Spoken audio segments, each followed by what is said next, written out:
Yan po ang view ng dagat. Yan po ang makikita ng view pagka kayo po ay nakatungtong sa property na ito. Kaya kung gagawa po kayo ng bahay na mga second floor, 360 degrees na po ang view. Yan.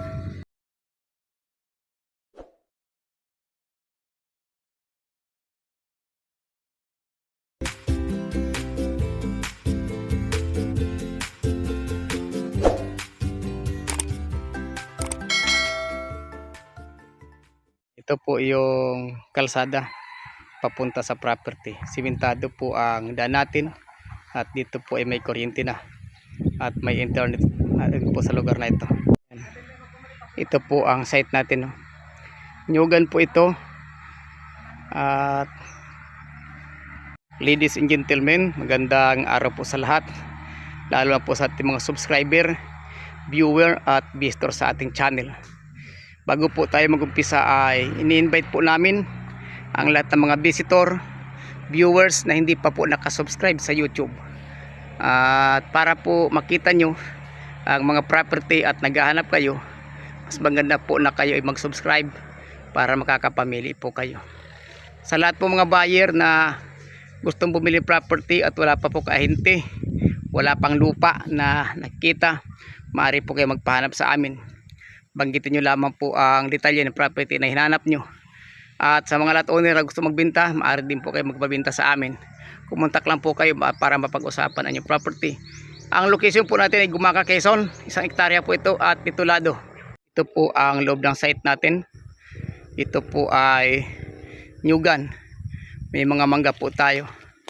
At napaganda po ng property na ito dahil overlooking ang property. Kita po natin yung dagat at naka-frontage po tayo sa kalsada, kaya hindi po natin problema ang pagpasok ng sakyan. Ang mga nyug naman ay mga bababa pa, napakarami pong bungaw po. Malinis po ang property natin, bagong tabas. Ang maganda po sa pagbili ng property ay yung malinis na at higit sa lahat may tanim na, para mag-aani na lamang po tayo. Dahil kung ang balak nyo pong itanim ay nyug, 5 to 7 years po yan bago mamunga. Matatagalan po tayo. Samantala kung ang bibilin po natin may tanim na, magmi-maintain na lang tayo na malinis at ang hagandahan, every 60 days or 45 days maaari po tayong mag-harvest ng nyug at hindi po seasonal, full season ay namumunga. Pero pa po tayong kape, yung beverage, yan po, may langka, may mga mangga. Yan, mga mangga po, nag-edad na po ito mga 5 taon. At yan po ay namumunga na pag season na. Itong harapan natin ay langka po ito. Yan, pagmasdan nyo po ladies and gentlemen. Yan, may cellphone signal, may tubig, may internet at mayroong kuryente. Ito na to ay ang tanim po mangga, may kopi. Yan, napakadami pong tanim. Napakaganda naman ang property na ito. Sipag ang may-ari nito, sipag ang may-ari. Yan, malinis. Ladies and gentlemen, kung kayo po interesado dito, nandyan po ang hotline inquiry. Maaari mo pong tawagan o text yan si Claire at si Ladi. At kung ako naman po ang inyong kukontakin kung sakali tumatawag kayo at hindi po ako makasagot, text lang po muna kayo at request nyo tawagan kayo, tatawag po ako sa inyo. Ang location ko, nasa pinakagitna po ako ng property. Iikot ko po ang camera ng 360 degrees para makita nyo po ang pinakalob ng site.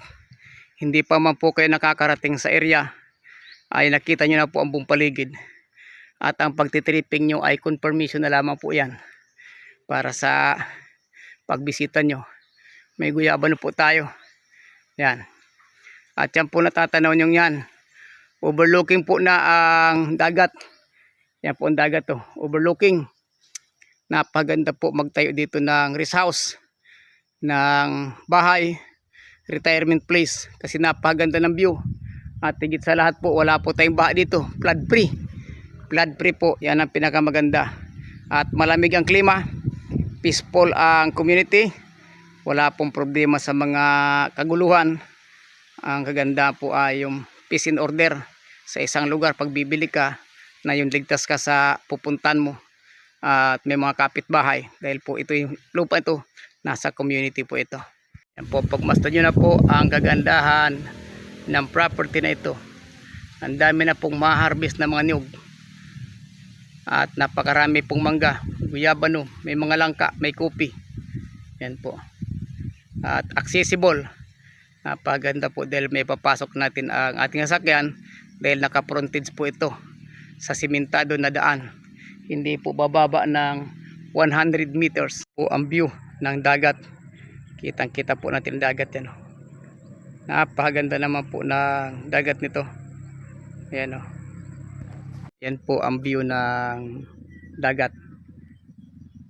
Yan po ang makikita ng view pagka kayo po ay nakatungtong sa property na ito. Kaya kung gagawa po kayo ng bahay na mga second floor, 360 degrees na po ang view. Yan. Shout out po sa lahat at maraming salamat po sa panonood nyo sa aming YouTube channel. Happy viewing po.